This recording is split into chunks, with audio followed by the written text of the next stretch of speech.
Kilometre fencing দরকার, সেটাতেই এখন তড়িঘড়ি করছে, যেহেতু বাংলাদেশের সিচুয়েশন খারাপ। এগুলো ফাজলামো ছাড়া আর কি আছে?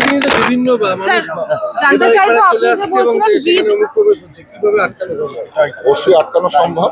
মানে বারবার বলা হচ্ছে যে আভ্যন্তরীণ ক্ষেত্রেও আমাদের সমস্ত যারা ব্যুরোক্রেটস আছে, বিশেষ করে প্রশাসনের কেন্দ্রীয় সরকারে, তারা বিভিন্নভাবে পুরো একদম চাকরির মতো থেকে তুলছে। অনুপ্রবেশ যেগুলো ঘটছে সেগুলোকে স্যার একটু জানতে চাইবো, আপনি বললেন নতুন ব্রিজ উদ্বোধনের সঙ্গে কাজ আসবে, এটা কি কোনোভাবে নতুন প্রজন্মকে কাজ দেবে, একটা কোচ নতুন হবে? ব্রিজের মাধ্যমে কাজ আসবে বলিনি তো। না, ভালো করে আগে বুঝুন, আমি যেটা বলেছি সেটা শুনুন আগে। নতুন আপনি আপনার মতো কোশ্চেন করলে হবে না। আমি বলছি নদীর যদি নাব্যতা ফিরিয়ে দিয়ে আমি ড্রেজিং করাতে পারি, তাহলে এখানে ট্রান্সপোর্টেশন, ট্যুরিজম যে সিস্টেমগুলো তৈরি হবে, যে জায়গাগুলো তৈরি হবে, তাতে কর্মসংস্থান তৈরি হবে। ব্রিজে কর্মসংস্থান হবে কি করে? কর্মসংস্থানের সহযোগিতা করতে পারে ব্রিজ, সেটাও তার ক্ষেত্রেও সুবিধে আসবে, কিন্তু ব্রিজ কর্মসংস্থান দেবে কি? চারঘাট থেকে এদিকে আসার জন্য এই যে এত বছর ধরে ব্রিজটা হয়নি, কাঠের ব্রিজ করে সরকার ফেলে রেখেছিল, এইটা কি বলবেন যে আপনি সাংসদ হওয়ার পর এটা উদ্যোগ নিলেন? এটা নেগলিজেন্সি।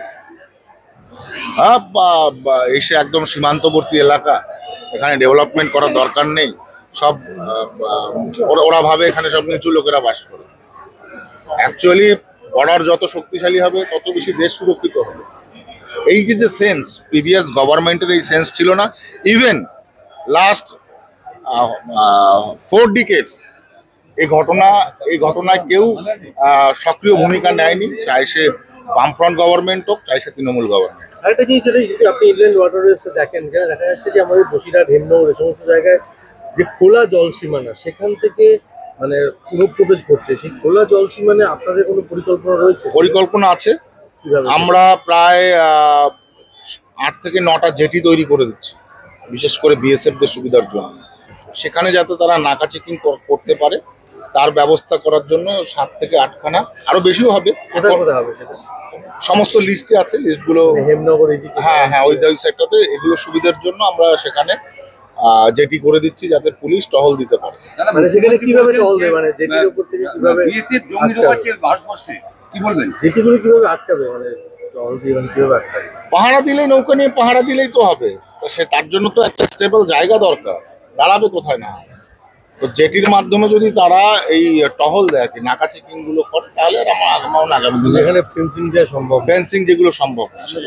তারা মুখ্যমন্ত্রী বলছেন যে জঙ্গি ঢোকাচ্ছে বিএসএফ, কি বলবেন? বিএসএফ যদি জঙ্গি ঢোকায়, তাহলে এ রাজ্যের বিভিন্ন প্রান্তে এত বম ব্লাস্ট হচ্ছে কেন, আর তাতে মানুষ নিহত আহত হচ্ছে কেন? মুখ্যমন্ত্রীর হিসেবে, পুলিশ মন্ত্রী হিসেবে সবার আগে এটা করা উচিত। এ রাজ্যের যা দশা উনি তৈরি করেছেন, ওনাকে কেউ মানছেন না। ওনার যারা অ্যাসোসিয়েটস, মন্ত্রিসভার বা এমএলএ বা এমপি যারা আছে, যারা সংখ্যালঘু মানুষ, তারা যে বিবৃতিগুলো দিচ্ছে, সেই মুখগুলো আগে বন্ধ করুক। উনি বিএসএফ এর উপরে দোষ দিচ্ছে।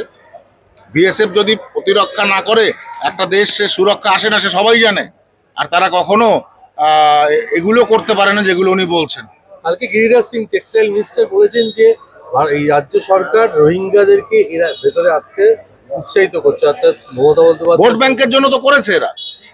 এদের ভোট ব্যাংক তৈরি হচ্ছে কিভাবে? এত ভোটার, এদের সাপোর্টিং ভোটার কোথা থেকে আসছে?